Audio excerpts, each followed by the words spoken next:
Welcome, guys, to the latest edition of Terrible Towel Tuesday. I am your host, SimFBallCritic, and welcome. Glad you guys are here, and hopefully the intro played the way it was supposed to. It looks like it did on my end. You saw the Terrible Towel there swinging with a little piece of Renegade that I was able to capture when I was at a Steelers game. So that's how we're going to start the show. So it looks like you guys are here. Just confirm, guys, that you're able to hear me. I believe you are. But we always want to do that, guys, because when you're dealing with technology, you never know. The mic could be off, the mic could be low, the mic could be too loud, etc., etc. So we're going to make sure all of that is working. So if you guys can, somebody here in the chat, confirm that. We're always going to start off the show like that, allowing you guys to confirm that you're able to hear me before we move on. And we'll get it started. All right, so basically what we're going to talk about, guys, is we're definitely going to talk about a little bit of, a new market. As it says here in the title, we're going to definitely talk about that now that Todd Gurley, has gotten a deal. And, I'm going to talk to the fact that I think that Le'Veon Bell may or may not have played a role in that. So we'll do that. Okay. Appreciate that, Expert. And what's up, Expert? My guy, Expert from Expert's Corner. For you gamers and gaming news, make sure you go check him out. Great guy, man.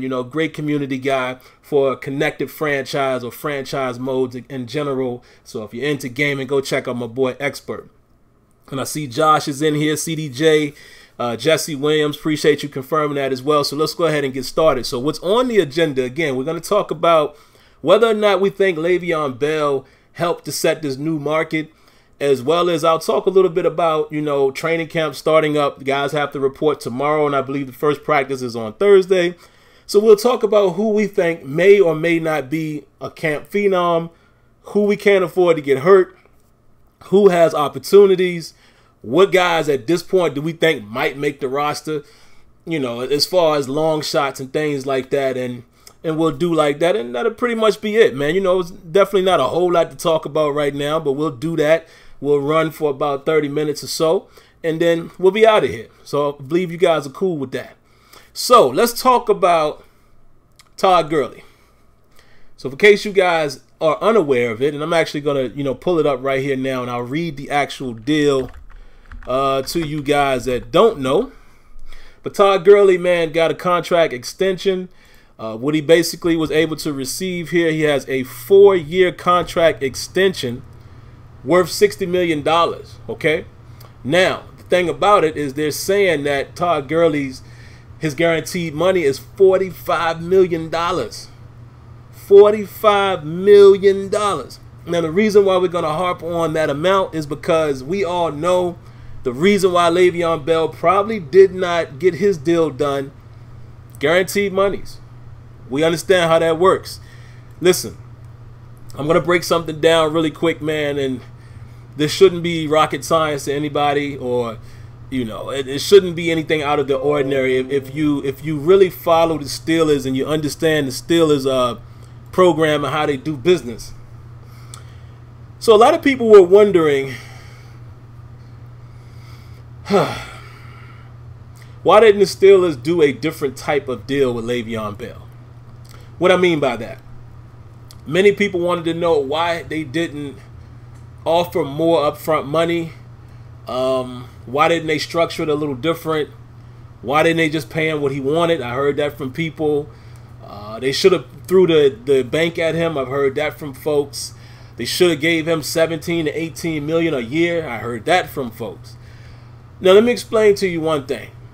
Going through this Le'Veon Bell situation the last couple of years, last year and this year, we're able to see who really follows the team. And I don't want to offend anyone, but follow what I'm saying.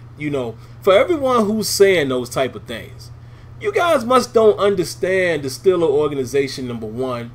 Number two, I guess you like players more than you like the organization. And the reason why I'm saying that is because, to me, if we're going to be Steelers fans, we don't have to agree with everything they do, but we have to understand the philosophy and just be good with that. We're not going to change it. I don't think they're going to change it. I even saw a guy comment to me on Twitter today saying, man, the Steelers would need to change the way they do business if they, unless they don't do that, they're going to start losing great players. And I'm like, I feel you. As a fan, I get where you're coming from. But at the same time, I don't think the Steelers are going to change the way they do business. And I'm talking about the front office. It's worked. They're very successful. The only reason why a lot of us fans complain is because we haven't won number 7.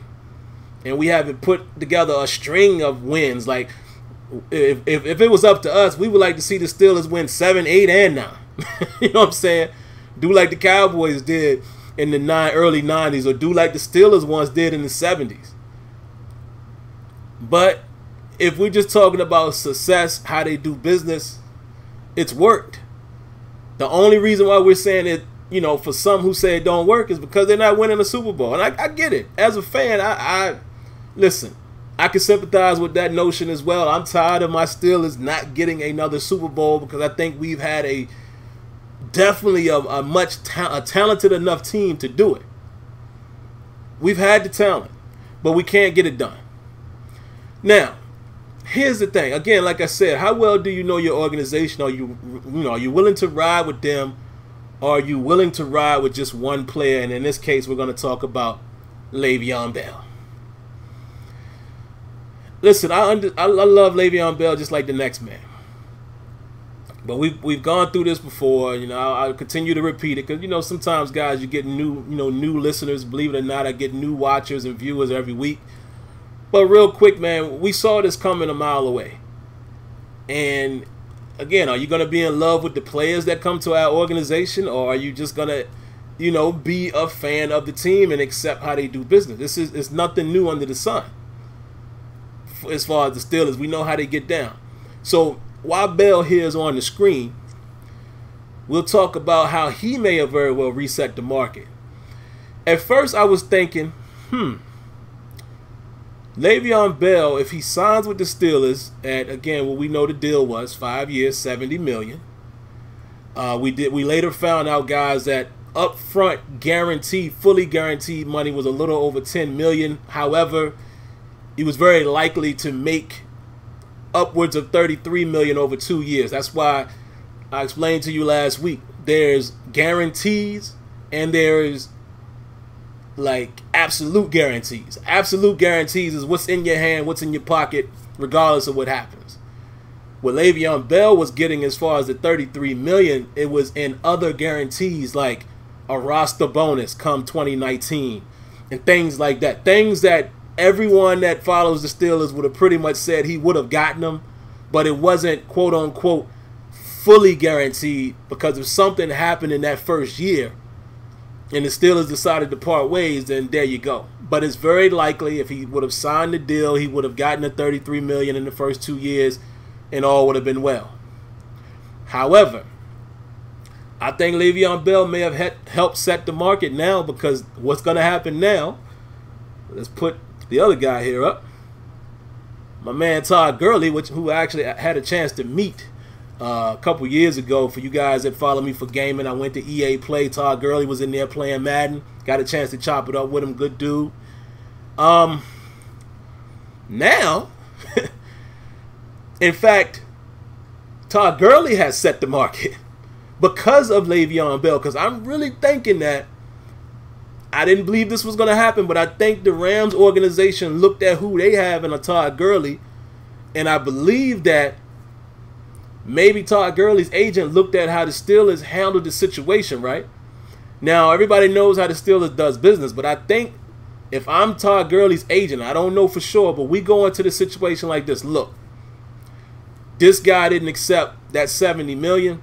Why do you think he didn't? It's all about the guarantees. Todd Gurley is ready to get paid. He's ready to walk next year, when the contract is up, and we're going to demand X amount of dollars or we're out of here. So I think the Rams organization was like, okay, clearly we see what Le'Veon Bell is going for. He may very well get it next year. We need to lock down our guy right now, make him happy. Let's give him the guarantees. Bam. Because of the Le'Veon Bell situation, Todd Gurley gets $45 million guarantee. Wow. Never thought that the running back market would come back up like that. I'm glad it did. I'm super happy for Todd Gurley. And hey, again, let's not be too sad about Le'Veon Bell, guys, because what's going to happen again in 2018? I think Le'Veon Bell has one of his best seasons. Let's take a look at him again just to keep his picture fresh in our minds. This guy here that you're looking at up on the screen, he's going to have his best season barring injury. As long as he doesn't get injured, I think this dude is going to ball out of his mind. The incentive is even higher now because he knows now, I bet on myself again, and if I stay healthy, I'm going to win because now there's a contract out there. So all of the running backs are looking like, okay. Thank you, Todd. Thank you, Le'Veon. And now I have to take back what I said last week, take my foot out of my mouth. Bell might get that bread. Let him ball out this year. He may very well get the money that he wants. He may very well get 50 to 55 guaranteed now that Todd Gurley has gotten his deal based off of Le'Veon Bell's negotiations. See what I'm saying? Great stuff right there, man. But that's how I feel how it's going to go down. I don't see the Steelers coming up and giving up that much money. And like I said again, man, it's how the Steelers do business. So we don't have to like it. I would prefer them to give more upfront money to their superstars to keep them. But again, if you look at the track record, we've been able to keep our best players for the most part in the history of the Steelers the way they do business. Le'Veon Bell just happened to be the guy that said, no, I'm going to intervene that and we're going to do something different. So there it is. All right, so enough about that. So now the next thing. Some quick news here. I got Terrell Edmunds. Got his deal. I'm not sure exactly what the figures were. Let me see if I can find them really quick. And you're going to see me looking down and I'm talking at the same time. But, we knew this was going to happen, man. We knew how this went. He was waiting. Other guys around his position, a little higher, a little lower, what have you. Just recently got signed. The Patriots signed their guy just recently. And you know how these negotiations work, man. They're basically going to wait, until they see how other guys are getting signed as far as, not only round one, but around your slot. See how the language goes with those guys' contracts, and then you come in and get your deal done. So like it says here, man, obviously it's a 4-year deal. But they said they come to terms with a 4-year deal, virtually 10.8 with nearly $6 million signing bonus. So congratulations to him. Let's give him a round of applause.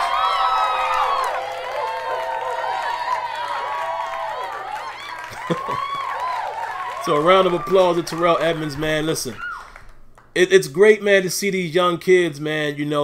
I'm sure they dreamed about playing football in the NFL all their lives. He comes from a football pedigree. His brother gets drafted. They have another brother playing. I believe his father played.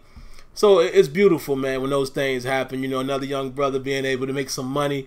$6 million signing bonus, so his life changes immediately. Proud and happy for him. All right, so now, what's the next thing we want to talk about here?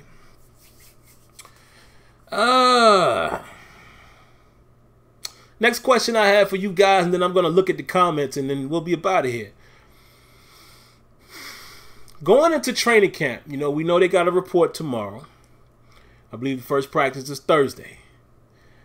Who do you guys think right now at the moment, just as of today, not during camp, but as of today before camp gets underway, who do you think will be the camp standout, number one?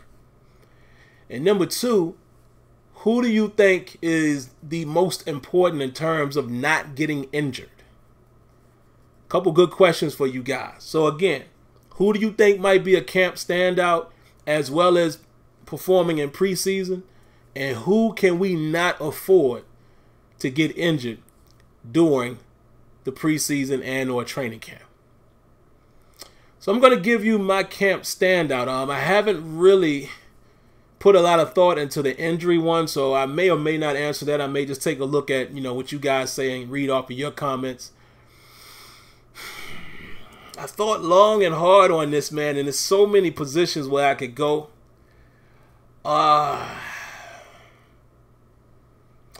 So I will say a couple other positions, and then I'll give you my final. James Conner can't afford, actually, I don't have one person for the injury, but just right now, freestyling it. Here are a couple positions where we can't afford any injury, and I'll give you player. Running back and receiver. Now, we already know the defense. We're paper thin on defense, but let me just explain to you where I'm going with the offensive side of things. James Conner can't afford to get hurt. We don't know who's going to be that guy behind Le'Veon Bell. I think this is a very, very, very important preseason for James Conner as well as Jalen Samuels. We already know what Stephen Ridley has to offer, and whoever else is going to get an opportunity to run the football, some undrafted guys. Wide receiver. You know, now that we know that Eli Rogers is out there shopping, hasn't signed a contract yet, but Eli Rogers is healthy apparently, and he's out there visiting teams. I hear that he's going to visit the Cleveland Browns. He visited the Chiefs, and I don't believe he left with a contract. So that wouldn't be surprised if he gets scooped up by the Browns, of course, with Todd Haley being there, et cetera, et cetera. But if you look at the Steelers roster, man, paper thin. Also, at receiver, let's not get ahead of ourselves and think that James Washington is just going to come in and blow the doors off. He might. He might have a Juju Smith-Schuster type of year. But let me explain something. If the Steelers are smart and if the Steelers are going to do what I think they're going to do, they leave Juju in the slot. James Washington will play, you know, outside along with Antonio Brown, you know, basically filling in for, replacing Martavis Bryant. Which means that, you know, in that type of position, he may not get as much work. And what I mean by that is it's clear to see that Juju probably was very effective in the slot. Number one, he's a good player. You know, his route running is pretty good. I know he can still work on a few things. His size is a matchup. You know, he wins a matchup there in the slot a lot. And then when you got Antonio Brown on the outside, obviously you got to pay attention to him. And then when you had a speedster like Martavis Bryant, you can't just not pay attention to him. So obviously the guy in the slot has a chance to eat. Is it going to be that same type of matchup or a mismatch situation with Washington and Brown? You see what I'm saying? Washington might not eat as much, but we'll see. Maybe they move him into the slot sometimes. I don't know, but he didn't do that in college that often, if at all. But most of the time when I saw him, he was on the outside. But behind that, who is it? You know, they're talking about Marcus Tucker, you know, looked impressive in you know, the little mini camp, but you know, this guy's a practice squad guy that's been trying to make the team the last couple years. Now, maybe Marcus Tucker could, you know, basically be what Eli Rogers has been for us. We'll see. But you understand what I'm saying? If Juju goes down, yikes. Or AB, yikes. You see what I'm saying? I don't want another year, and I don't know if he's going to continue to make the team, but I don't want another year where we got to rely on Hay as a receiver. You know, maybe guys like Quadri Henderson might do something. Again, an undrafted guy. We'll see. You know, I'm sure there's going to be some fight and struggle and grind in camp, and maybe somebody will, you know, the cream will rise to the top. We shall see. Now, here's my guy. I could have went so many ways, guys. I mean, it's so many different areas I could have went with, but I think what's going to be very key outside of some of the most obvious spots, and this might be an obvious spot as well. Keon Adams, man. I'm looking for Keon Adams to be a camp standout, a preseason standout, and solidify himself as a solid backup rotational piece. Because once you get behind, you know, once you get past TJ Watt, and I'm putting TJ Watt ahead of Bud Dupree at the moment. Once you get past TJ and Bud, what we got? We need another guy that can come in and be a force.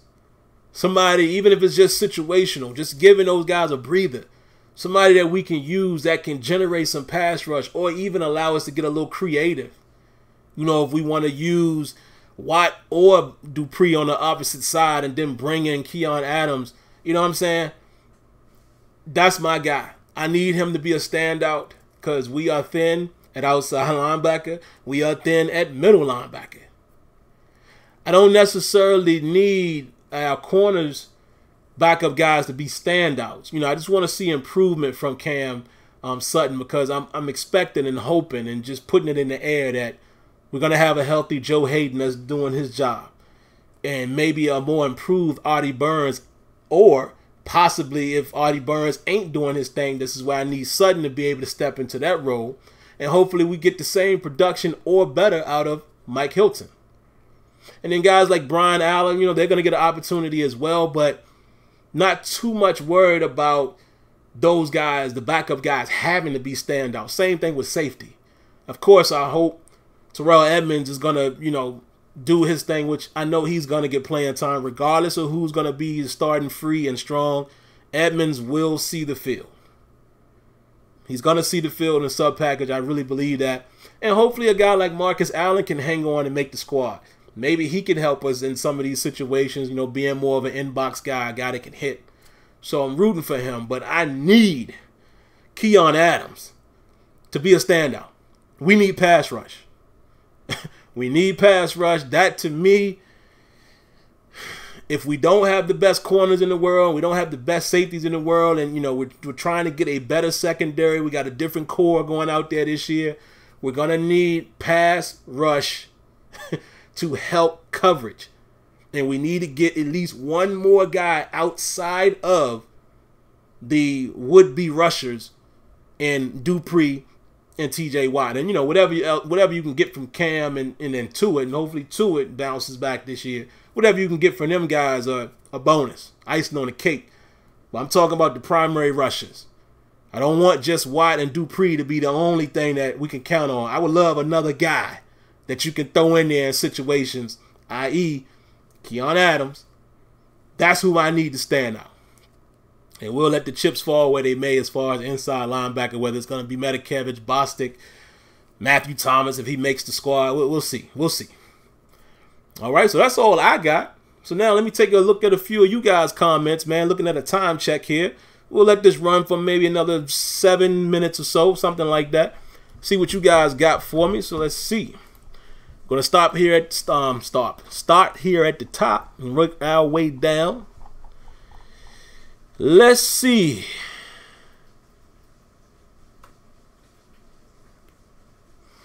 So Josh Shermeyer says, if we know there's not a good chance of Bell resigning next year, is there any running backs in college that you think could be interesting?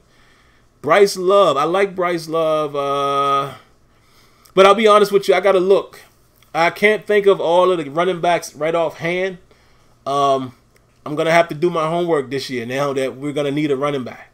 I just happen to know about James Conner and, you know, a lot of the guys, Petty, Rashawn Penny, a lot of these, I knew about a lot of these guys. I just happened to see some of the running backs who came out. Obviously, I knew about Geis and Barkley, but behind those guys, I'm going to have to take a look at some college football this year, man, and kind of, you know, see who are the top prospects, get a chance to watch some of their games and see if I think those guys could, you know, make a difference for the Steelers, because obviously we're going to have to do something. I don't think it's a first-round pick. I see the Steelers doing it a little later, maybe second, third, but obviously we're going to have to go after a running back unless something miraculous happens, which I doubt it now that Gurley has been signed. I think Le'Veon Bell is definitely out of here. Let's see. My man Expert says, why did they not pay him? Hey, man. Well, you probably heard me explain it. It's the steal away, man. That's all I really can say. It's the steal away. Yeah. A lot of us probably, you know, may not agree with it, but it just is. It's just how they do their business, man. And they would have paid him. You know, it's just the Steelers thing is they just don't give a lot of guaranteed money for non-quarterback positions per se, and it's just the business. You know, I know that model should change. Me personally, I feel like it should be more of an NBA type situation where these guys can, you know, get more guaranteed contracts.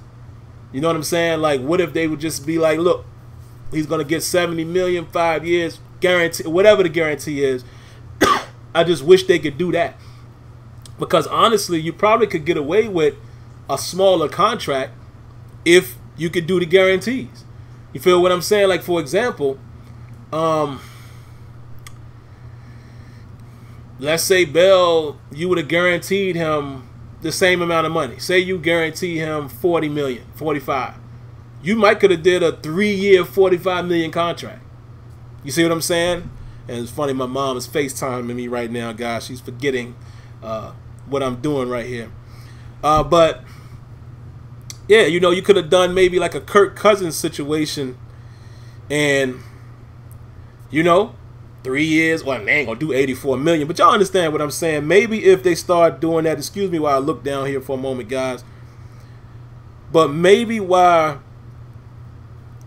they, you know, if they did it more like that, you could probably save some money, because you wouldn't have to do a 5-year, $70 million. You could do, I'm sure players would settle for smaller years as long as the guarantees was there. So that would be very interesting. Let me see what else we got going on here. My boy Kenyon Wright, he says, exactly, Sim. Me and you always on the same page. Steelers are not changing their philosophy on contract. And what up to you, Kenyon, by the way. It's just how it is, man. It's just how it is. There's nothing we can all do about it. Sucks at times because, you know, you hate to see guys like that walk out of the door. But it is what it is. Trigger 740 says, so why keep franchise tagging them? Franchise tags are terrible for players. They have no say, and if they don't play under the tag, they get fined. Business, bro. You know, why not? Think about it. Think about this. It's all about business, right? If you value a player and you think that he can still help you win, most teams probably will say, okay, we got the room to franchise this player up to a certain amount, to where it would still be more than likely less than what our long-term contract would have been anyway. Let's get the best out of him and give him some money. For example, we already know, even with this contract that they offered Le'Veon Bell, he was virtually guaranteed $33 million. You know, basically if he makes it through the second year, he was going to get it. Pretty much we all know that. But now even if you look at the franchise amount, they would now have paid him less than that. Only 2 years, but you see what I'm saying? That's how the business works. That's why teams franchise players, because they still want them to win, and it gives you time to negotiate as well. Look at Kirk Cousins. Kirk Cousins got off. What did he make, like $44 million in 2? What he got paid, like 19, and then I think the next year was like what, 23, 24, something crazy like that. And now he turns around and hits the bank and gets a 3-year, $84 million guaranteed contract. Round of applause for Kirk Cousins. I mean, wow.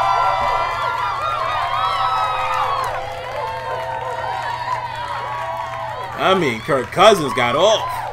You see what I'm saying? But that's why teams will still franchise tag, because puts them in a situation where they can keep their guy, buy some time to negotiate, as well as they're willing to pay them in franchise tag dollars up to a certain amount, still get utilization out of them, and then there you have it. And then, you know, I guess the fine part of it is just a fail-safe for the business. It's the way the business is structured. You know, players either got to sign or they don't. And that's where I guess the fine or whatever comes into play. So it's just how the business is structured, man. I you know, can't say I agree or disagree. It's just how the business works. Straight Shot says, business-wise, I see that as a good thing for the Steelers just because of Bell's career. Don't get me wrong, I love Bell, but he has his issues. Absolutely right. You know, and again, we don't all have to agree with that. It's the truth, man. If you look at it from a business standpoint, Bell has had some issues with injury. It's not fair to say this, but at the same time, it is fair to say this. He's had some issues with marijuana. hey, it's business, bro. That's all I can say. My man, NY Kia, what's up, Kia? Kia says, how much guaranteed money did the Steelers offer him originally? It was $33 million in guarantees, but quote unquote fully guaranteed was just a little over $10 million. In case you weren't here earlier, Kia, basically what they did is the way they structure their deals, they give you your signing bonus and then they give you virtual guarantees going forward, like bonuses for this and non-injury bonus, crazy stuff like roster bonus the next year and things like that. So he would have definitely made the $33 million in the first 2 years. That's how they structured the deal. And it's very likely if they sign him for 5 years, he's going to be on the team for 2 years. So it was virtually guaranteed, but as far as just fully guaranteed, regardless of meeting a deadline like the roster bonus, etc., it was a little over $10 million. And that's how they do all their deals. Go back and look at Antonio Brown's deal that he signed. Same way. That's how they do it for non-quarterback positions. Let's see what else. JJ Walker, what up, man? And I think JJ was the one who tweeted me. He says, look, the Steelers are going to have to eventually change how they do their contracts because in the future there's going to be more superstar players like Le'Veon on the Steelers. It's like I said to you on Twitter, man. Again, no right or wrong answer here. We all giving our opinions, but I asked the question last week. Is Le'Veon Bell the reason why the Steelers win or lose a Super Bowl? I don't think so. We've now had him for 5 years. You see what I'm saying? It's not that I don't love Le'Veon Bell. I'm just saying missing Le'Veon Bell is not what will keep the Steelers from winning a Super Bowl. Look at previous years. Look at the guys we won with. Go back and look at the rosters. Make guys do their homework here. I'm not even going to give you the answer. But go look at the Super Bowls in our generation that we've seen. Even the one that we almost had opportunity to win, but Green Bay got us. Look at the guys who were starting at running back. Yeah, the game has changed, I will admit. I'm not going to sit here and say it's apples to apples, but I'm just saying, look at the teams who won the Super Bowl. Look at the Eagles. Excuse me. Look at the Patriots. Look at the Atlanta Falcons, who had 2 capable running backs that not as good as Bell, but pretty solid. Definitely with Freeman. I'm always going to root for my Florida State boys. They couldn't get it done. It wasn't, well, Freeman could have helped them win that game now that I think about it. They would have just kept running the daggone ball. They might win. But y'all understand my point. Super Bowl teams in the last 5 years haven't won solely off of their run game as far as the running back being the outstanding or super standout player. So that's all I'm saying. Would I would like to keep these guys? Absolutely. But I just don't think that the philosophy is not going to change, man. It's been successful for them. I just don't see it changing. Let me see what else. Trying to get somebody here who hasn't spoken already. Let's see. I'm going to read a real comment here, man, and I want to salute my man, Dez. He says, man, it feels so weird not smack talking with you this year. Shaking my head. Hope the Ravens and the NFL at large gets his act together. Because if I'm not mistaken, man, Dez is really not messing with the NFL right now for good reason. And I might do another show about this at some point. It won't be Terrible Towel Tuesday, but I might just do a stream of this nature. Might even have somebody like Dez or somebody on, because I think it's a good topic to talk about.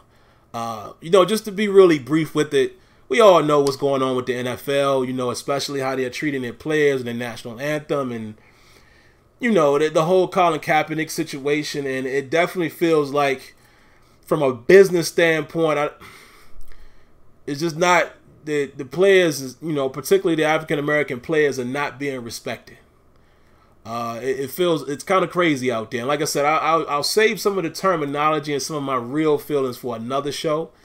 But I respect everybody who says they're not going to deal with the NFL this year. Fully respect that.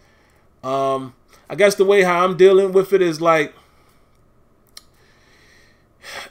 I don't want to give it away. I'll wait until I dedicate time for that. But I will definitely explain to you guys why I'm not going to go as far myself right now as to boycott the NFL. And I will fully explain why. It has nothing to do with them. You know, I'm just me personally and my entertainment. Well, I can say it real quick here and then I'll get off of it because I don't want this to turn into that. But honestly, man, with me, it's just a form of entertainment for us. Me not watching it doesn't do anything. And it's kind of like, it's a tough situation. You know, you got to look at it from both sides. I don't agree with how the NFL is handling things, particularly with the national anthem, especially with it not even being a part of the of sports at one point. But it's one of them situations too where, I mean, if that's the business you're playing in, it sucks, man. It's just like me going to my job and abiding by the rules, even though I don't agree. And that's not what I'm saying. So I hope you guys are not taking this out of context. I'm not saying, oh, just play. I'm just saying that, you know, that's the line of business that you're in. And until you leave that line of business or quit, like, salutes to Colin Kaepernick, because that's basically, in case you guys didn't know, that's what he did. He knew this was coming. I applaud him. You know, people can say all they want about his talent. The man can still play football right now. And when he was not there, he could still play. If some of these other guys are out there playing at the quarterback position, let's not act like he can't still go play. He basically quit for a cause. He knew what was going to happen to him. Same thing that's happening to Eric Reed right now. So that's it. We'll deal with this in another show. But salutes to Dez, man. You know, you my boy, my man, 100 grand, regardless of whether we got Ravens, Steelers talk. You know how we get down. Let me see what else, man. Manny Mercionu. I don't know if I said your name correctly. I apologize if I didn't. I can see Quadri and Javarian Franklin. That's the running back, right? Quadri obviously is the, you know, Penn State kid receiver. Putting in some work in preseason. I can't wait till preseason because I want to see how Washington does. I'm right there with you, man. This is a very interesting preseason.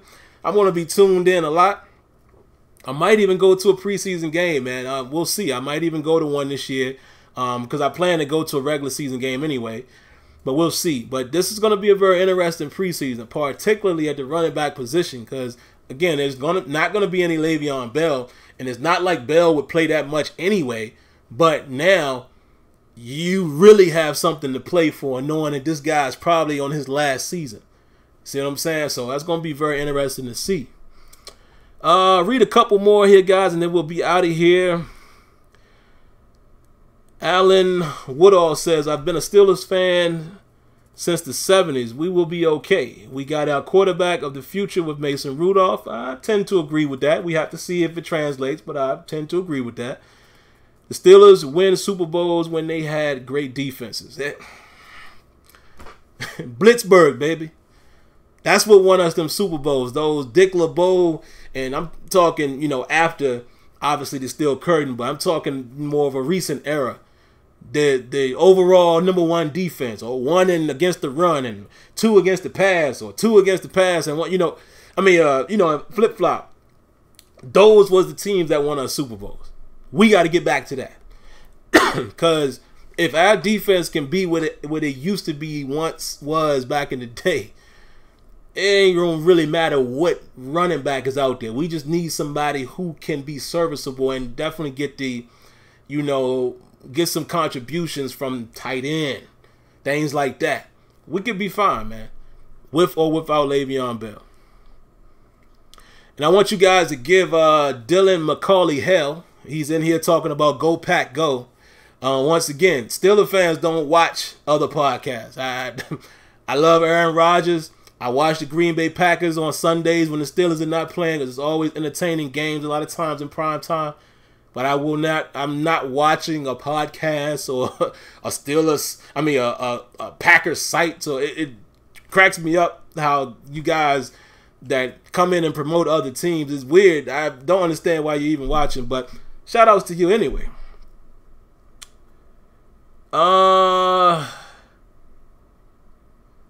Let me see. One last one and we'll be out of here. The Hawk says, do you think there is still a chance after Gurley contract Steelers sign Bell next year? Great way to end the show, right? That is a big negative for me.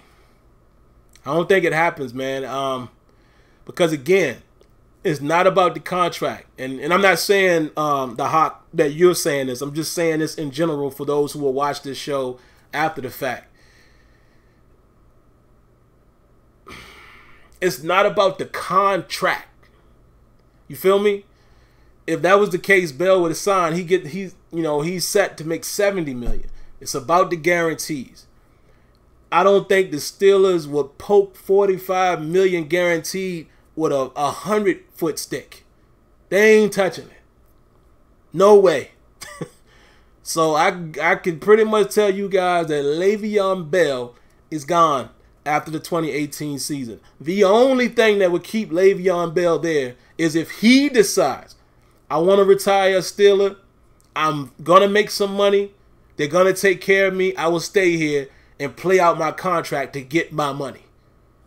But if it's about guarantees, which I think it is and it always has been with him, he's gone bye-bye. That's how it goes. Bell gone, man. Just like Kenyon just said. He's out. He's out. Deuces. Peace. Goodbye. See ya. Hasta luego. Whatever you want to say. He's gone. So, there you have it, man. This was a great episode, man. Let's see how long are we on tonight. 43 minutes, man. I'm telling y'all, I'm going to try to trim it down to 30 minutes, man, because, you know, I have other things to do, man. And I might.